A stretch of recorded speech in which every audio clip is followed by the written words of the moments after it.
başlayalım. Assalamu alaikum əmməyə. Prezidentimiz tapşırıqlarına əsasən hər həftə bir məhəlləyə aparıb tədbirkarlar bilən və tədbirkarlıq quruluş istəyli fuqaralar bilən uçaşı ötkəziş belirləyəni bu həftə yine Mədəniyyət məhəlləsinə gəlib tutdunuz. Əgər də kredit alış istəkləriniz olsa, kredit haqqında məlumat biləcək olsanız yine şu boyunca danışdırış üçün gəlib tutdunuz. Əgər də kredit alış istəkləriniz olsa, siz misal üçün o kredit alacaq mısınız? Xuda xalasa evvel bir məlumatları verseniz, ilişkilərlə var, kreditlər var, çarvaçılıq məsələn mən. Çarvaçılıq üçün amalız kreditlərimiz var.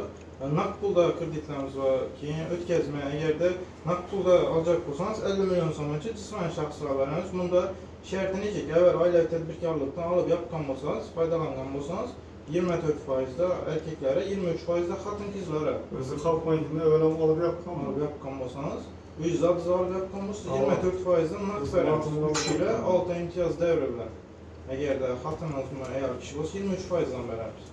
Kim olmasa hamrah kreditimiz var, xatın qızlara. Bunda şərti yekki tədbirkar açısız gerek ya yuridik. Bunda ötkəzmə болады, bu 7 yıllık kredit.